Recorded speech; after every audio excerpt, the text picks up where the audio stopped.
Forgiveness and suffering are relevant in all areas of life, especially religion, whether it be the simple act of saying sorry or praying to God. Forgiveness and suffering are a big part of our everyday world, and every religion embraces it in its own way. Christianity embraces suffering and forgiveness in a very conventional manner. Christians believe that if they sin against God, the only way to regain forgiveness is by reconciliation.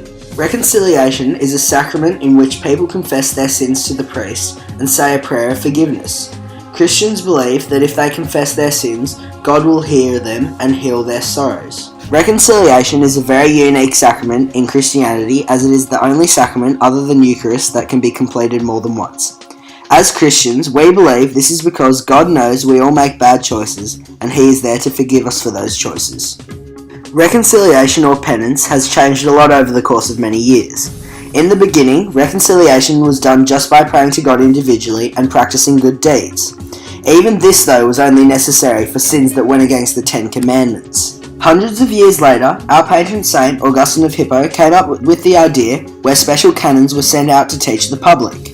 Finally, after all this, the Church settled on private reconciliation, which is one of the 7 sacraments Christians celebrate today. As well as this, God teaches us to forgive others when they sin against us. Bear with each other and forgive whatever grievances you may have against one another.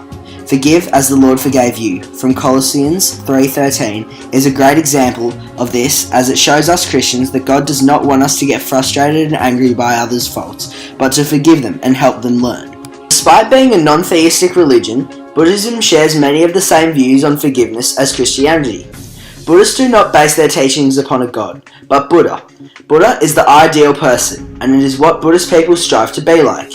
In terms of forgiveness, Buddha teaches that we have to forgive not just each other, but ourselves, through a condition of faults, which is a meditation where Buddha asks his people to repent and thy sins shall be forgiven. Buddhists believe that not forgiving leads to suffering, and suffering leads to hatred.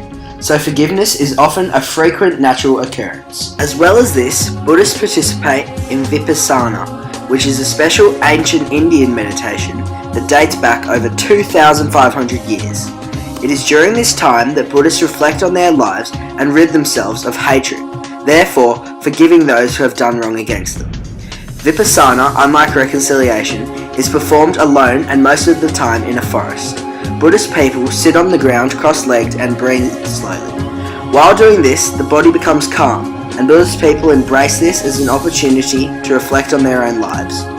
It is during this time that pain and suffering is conquered and hatred is removed, resulting in forgiveness for not only others but oneself also. In conclusion, both Christianity and Buddhism embrace forgiveness and suffering in their own way to suit their followers' pursuits.